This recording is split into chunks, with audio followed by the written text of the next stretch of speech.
Welcome back to Ion Foxborough. I'm Karen Guregian, and I am thrilled to welcome Jeff Howe, the NFL National Insider for The Athletic. Hello, Jeff. Hi, Karen. How are you?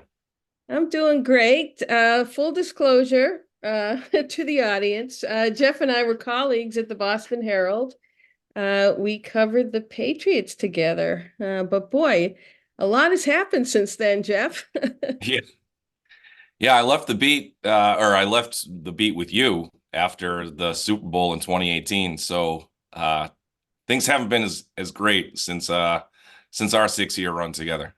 Well, we did have a great run, and it was a ton of fun working with you. But now I'm going to Likewise. pick your brain. I know you have a wide scope of things you do at the Athletic in terms of the NFL, but I know you also keep an eye on the Patriots. Right now we're in the middle of lying season, so I just kind of want to get your take on fact or fiction, what the Patriots may or may not do with the number three pick. What do you hear? What do you think is going to shake out? I've been pretty convinced since the combine they're going quarterback, and I think they're doing a good job of leaving the door open for that Godfather offer. If somebody comes in, real hot and really wants that third pick, they're not going to shut it down, which is the smart thing to do. I mean, you have to keep your options open, and you certainly don't want to convey the message to the rest of the league like, hey, you know what? Don't even bother calling us. So you have to leave that possibility cracked. I just don't think it's going to happen. I think they're going to go quarterback. I think there's reason to be comfortable with those top three or four guys, depending how they feel about JJ McCarthy. And if that guy's there and you fully believe that you can develop him into a long-term starter, I don't see how you pass up that possibility. Do you have a beat? Obviously, the expectation is for Caleb Williams to go number one. There's also an expectation for Jaden Daniels to go number two. Although again, it depends on what day and what week it is because there's people kind of throwing cold water on that as well. Are you anticipating the Commanders to take Daniels at number two, or do you think it's the door is open for May to go there as well? That's the question that I've been beating my head against the wall for a couple of weeks now at this point, and I still don't feel all that confident. I mean, coming out of the combine, I thought Drake May was the very high likelihood to go two, and I was impressed by the fact that Jaden Daniels had worked his way up to really solidify himself as a likely top three quarterback. And I think since then, we've only seen more momentum in Daniels' direction to potentially go two. And I'm hearing from more people who think that, that is a possibility. Whereas combine time, I would say 90% of the people, maybe 80 to 90% of the people I spoke to thought it was May and then possibly Daniels. And now I think it's closer to 50-50. And I think part of that credit goes to Washington for really shutting off any leaks and not tipping their hand as to what they want to do. But they're two largely different types of quarterbacks too. So it's hard to compare the two. I mean, if it was two guys that had very similar skill sets, it's like, okay, well, sometimes you can just pretty much pick out who the better player is going to be or who you think it's going to be. Whereas it's like, what do you think Washington really wants to go with at this point? You get the long-term trajectory of Jaden Daniels and the way that he's impressed everybody around the league with his improvements over the last 2 years at LSU. And then the running dynamic is something that could really curb that growth process if he needs to start as a rookie. Or do you want to go with Drake May? And you see those obvious physical tools, the rocket arm, the 6'4", 230 frame, certainly more ability to run than I think he's given credit for. I But he's agree. had some shaky tape over the last year. And, you could even argue that he regressed last year based off of some of those inconsistencies. It's just a matter of, all right, as a coaching staff, I've learned over the last 3 years covering the whole league, these coaching staffs always believe in their ability to take a player and turn him into the best possible version of himself. Maybe they do see those May raw tools and say that this is the guy that, has the longer or the better future long term. But it's just, we could sit here talking ourselves in circles until April 20, whatever it is the draft is on. Of late, JJ McCarthy has really snuck in probably since the combine, he's really picked up a lot of steam since then. Can you see either the Patriots or Commanders seriously entertaining him in one of those two at number 2 or 3? And if so, why? I didn't think so until really the last few days. And I have heard more talk about the possibility that McCarthy could be that guy. And I know he had a terrific pro day, and there was a lot of buzz about, all right, Saturday of Combine Week, when he gets a chance to hit the field and throw, that's when his stock is really going to take off.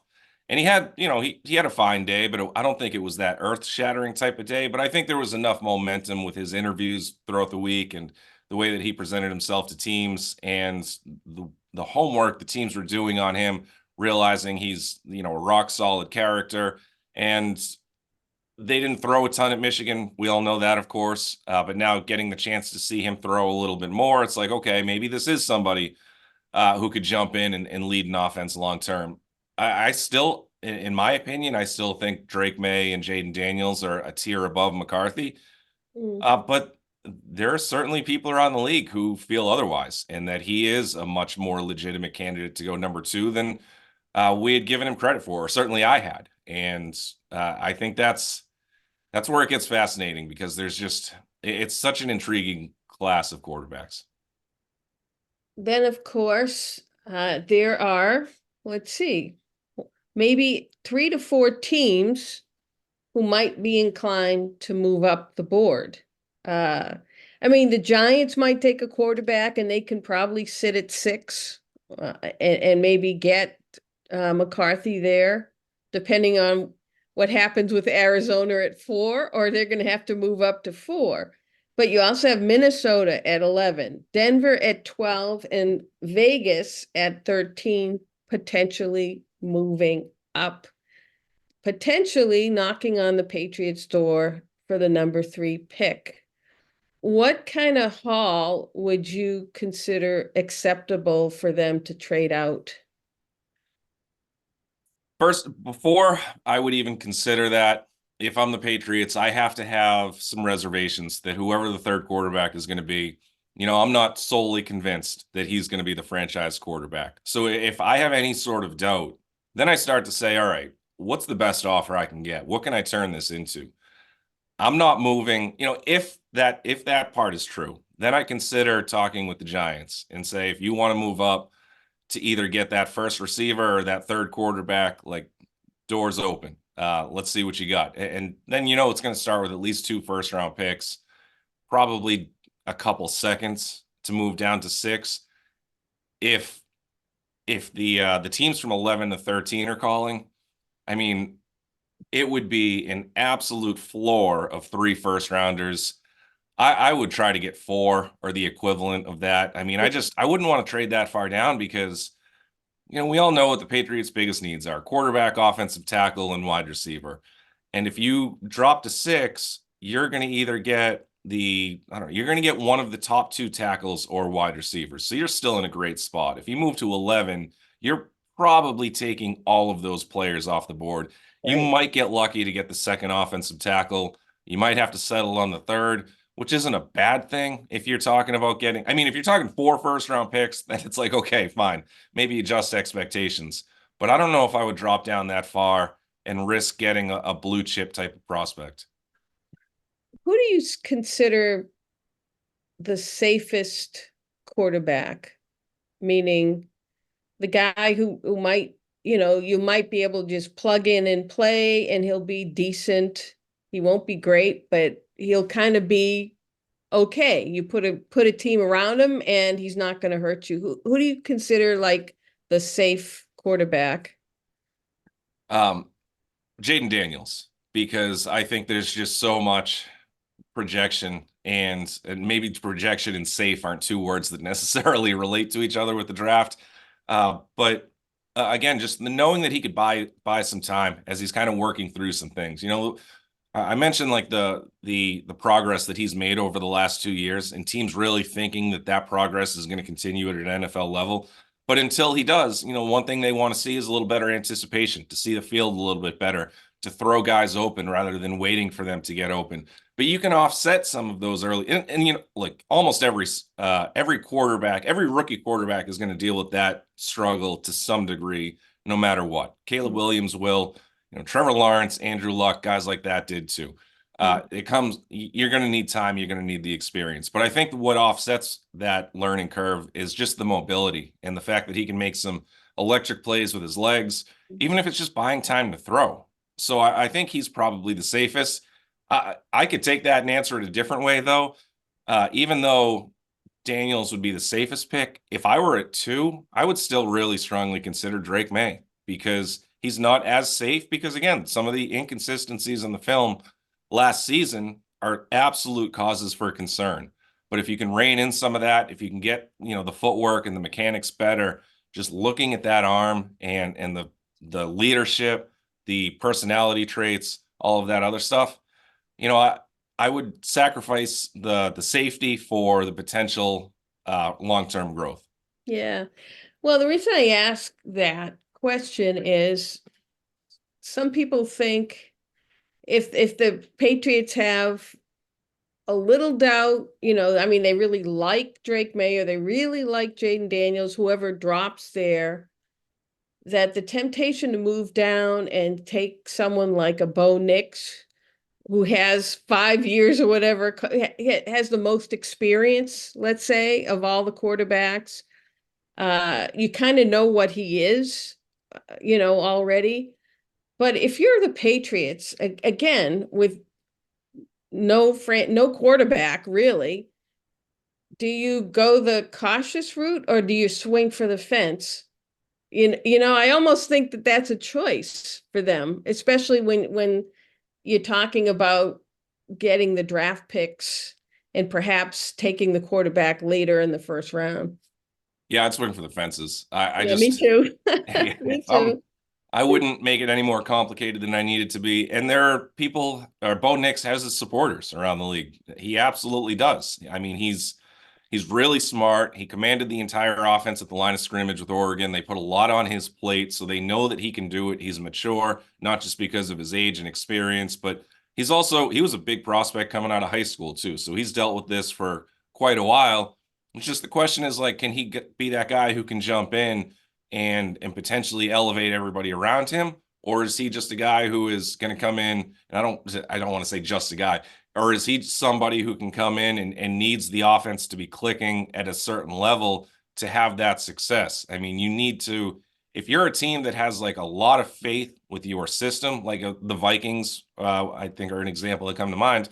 If you have a lot of faith in your offensive system, and Kevin O'Connell is obviously going to be there for as long as it's successful, and you pair those two together and you say, all right, I'm going to give you Jordan Addison and Justin Jefferson in a running game, then Bo Nix could come in and have a whole lot of success. If you put Bo Nix with the Patriots, where there are a lot of question marks with this offense, and certainly some something to prove coaching staff wise as well, I think that just heightens the gamble. And that's why, for a lot of reasons, I would not overcomplicate this. I would take May or Daniels, whichever guy happens to be there.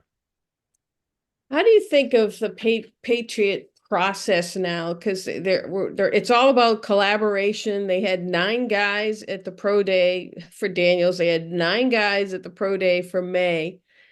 Obviously, in the past, everyone had their view, but the only view that counted was what Belichick thought. And, he had the final call. And he wouldn't necessarily go with what the consensus was. He kind of went with what his gut was saying, what his coaching fraternity was telling him. Do you see any holes in this collaborative type of effort? If like they're divided? I know Elliott breaks the tie, but some people are a little uneasy about this collaborative thing. How do you feel about it? You need collaboration. I mean, the Patriots' best draft, I think, would probably be recently would be the 21 draft. And I guess we could argue or not argue if there even is an argument left on Mac Jones. But, that was a good draft, mostly. and there was a collaborative approach more than it has been in the last 4 to 5 years. So when they got away from that, the couple of years prior, certainly the couple of years since, you've had, I think, more misses, and you need to have it, like, you pay these guys for a reason. It would, in any organization. I mean, if you have the GM having unilateral power, the head coach having unilateral power, and just saying, this is my guy, this is who we're taking, that makes for a tough working environment. You have a whole lot of guys who are going out on the road 300 days out of the year, scouting and putting these reports together, and then all of a sudden draft day comes and this is their Super Bowl and their voice wasn't even heard.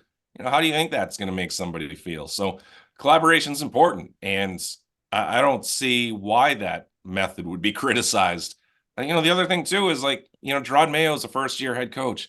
Elliot Wolf has this much responsibility for the first time in his career. You can't just sit there and say that, just because you have this title or this the air of responsibility, that you should all of a sudden, like, be the guy who makes this call no matter what everybody else is saying.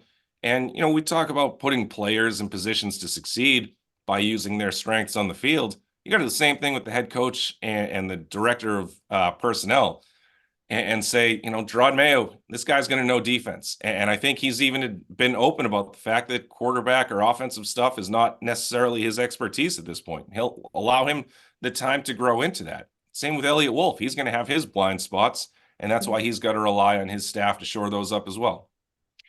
How do you feel they've done overall this offseason? Does it seem like they're kind of putting all their eggs in the draft basket, so to speak? They should. I mean, any good rebuild, especially at the very early stage of a rebuild, is going to need a good draft. You just can't go all in on free agency and expect it to be, even if it's a great free agency class, like, how sustainable is that really going to be after 2 years, I guess? So it has a shelf life. I like the fact that they re-signed their important free agents, the in-house guys. It sends a good message to the rest of the locker room. This is a new regime, even though there's a whole lot of carryover, but it's still, there are new voices here. They're going to reward the guys who put in the work in-house rather than replacing them with somebody who's an unknown commodity at a high price or a high market rate. I think if they got Calvin Ridley, even if they overspent to get him, it'd be probably an A type of offseason. But, one of the criticisms I've had with not just the draft was the inability or unwillingness to retain the good draft picks that you've had over the last 10 years. I mean, yeah, I get it. Nate Solder signs a record contract, or Joe Thuney signs a record contract. But, like, guys like Ted Karras, you reduced your offer to him at the start of free agency, and he left. And he's had a really good career at 2 different stops outside of New England. So, Trey Flowers, there's a handful of different examples of guys who had done things the right way, and you were unwilling to keep them. So it's like, you're not drafting and developing well as it is, but when you do develop these guys and then you allow them to go into the prime of their career somewhere else, that's a tough look. So I like the fact that they have taken care of their guys. Of course, it would be a whole lot more exciting if they brought in, 2 or 3 flashy names from the outside. But you can't win every move in free agency.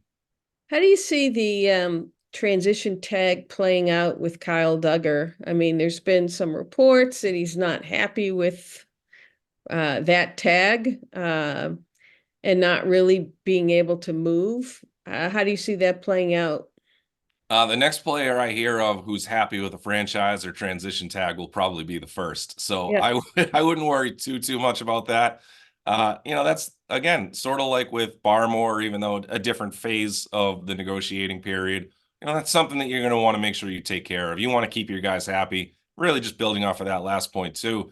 I haven't heard a lot of activity on the Duggar front. So, they sort of did him a favor. I know it may not pay off next year if he ends up playing it out on the tag and doesn't get a new deal in place, but they did him a favor by basically saying you can go negotiate in good faith anywhere else. You put that franchise tag on, nobody's giving up 2 first-round picks for a safety. Nobody's giving up 2 first-round picks for anything less than, like, an absolute surefire franchise quarterback.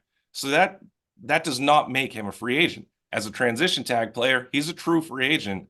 So, whatever deal that he wants, or I shouldn't say whatever he wants, but like whatever opportunity he has to seek out a deal, that path is right there for him. And the way it's worked out, I mean, there's several pretty good safeties that are Yeah. still out there that teams just aren't willing to pay. I mean, that 13 million figure actually might be make him the top safety, the way it's looking. I mean, I could be wrong, but it's almost like the safeties are going the way of the running backs. Yeah, it's trending in that direction. Not to that extreme. I actually wrote a story about that a few weeks ago, like right when all of that safety movement was happening. And yeah, the position has been devalued to an extent. And I remembered on franchise tag deadline day, I included Xavier McKinney from the Giants as a winner because he basically had a monopoly on the safety market. And that was because Duggar had the transition tag part, which is a little more complicated than being a true free agent, of course. But then within like 24 hours, 700 Pro Bowl safeties got released. And it was like, oh my goodness. I mean, Justin Simmons, still a free agent. I know. So Yeah. it's just such a tough year to be a safety looking for money.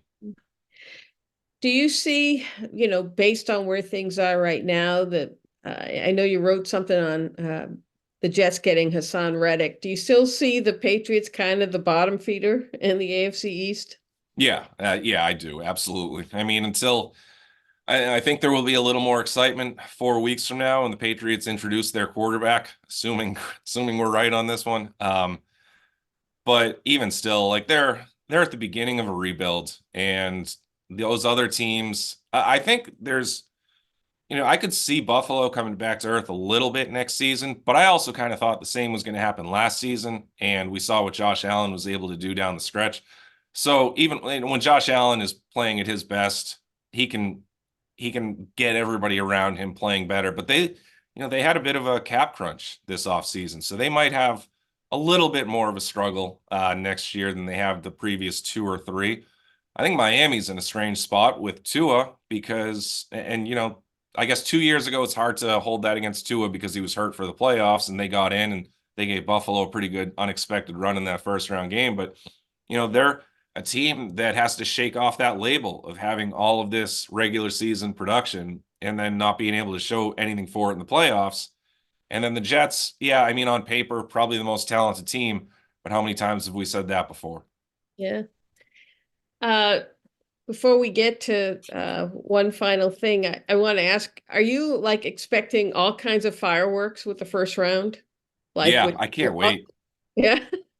Yeah, it's going to be great. I mean, I think the quarterback thing is just so unknown.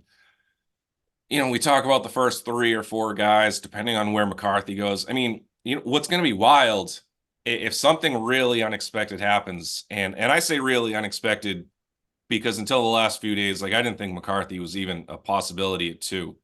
What if he is? Like, what if McCarthy goes 2? And then all of a sudden, you've got the Patriots thinking they're just going to take the best available of May and Daniels, and now they have their choice of the 2. And what type of option or opportunities could that open up? And Jeff, it's if just they traded down from there and that's it, people would lose their mind. I know. I know, but you know what? Like they could like you can't rule out the possibility that they could trade to 4 and whatever. I don't know. Some weird stuff could happen. But even with Bo Nix and Michael Penix, I mean, there are like it's not out of the realm of possibility that there are 5 quarterbacks gone in the first 12 to 13 picks. Totally agree. Yeah. And Michael Penix went from being like a third round pick to right after that college semifinal, maybe being a fringe first, second rounder to a bad national championship game and kind of falling back to the fringe second and third round It's rising to back up. teams saying, like I talked to a team yesterday that said, I can't rule out the fact that Penix could be a first round pick again or not, a top half of a first round pick just because there's enough to like there. I mean, I don't know. It's going to be absolutely wild. Well, just in general, quarterback is probably the most overdrafted position. So we'll see. I mean, again, fasten your seatbelts for Thursday night down the road when the draft begins. Finally, I do want to ask you about the hat you're wearing. I know you do lots of charitable work and with One Mission. Do you have a golf tournament or something coming up Oh down the? yeah. Yeah, we're in the heart of fundraising season right now. It's so April 28th, we have our Bowl with the Bull. We're now in sponsorship with 1017 The Bull at Wamisit Lanes in Tewksbury. It's our big fundraiser, which is now our third annual one, the second one at Wamisit. I was there last year. It was great. You were. Fun time. I mean, we've got bowling, indoor golf bays and simulators, an arcade, full bar and restaurant. I'm about to, we're getting close to announcing the raffle items that we've got for the silent auction and raffle. I mean, we've got some unbelievably cool stuff. I thought last year we hit it out of the park with the raffle items. I think it's even better this year. So trying to raise as much money as possible for One Mission, and they do just such amazing work to help kids and families as they battle a cancer diagnosis. And that fundraiser is all sort of geared toward our Golf Fights Cancer Golf Marathon, when our team, which is now up to 8 people, will play 100 holes on June 6th, I believe it is.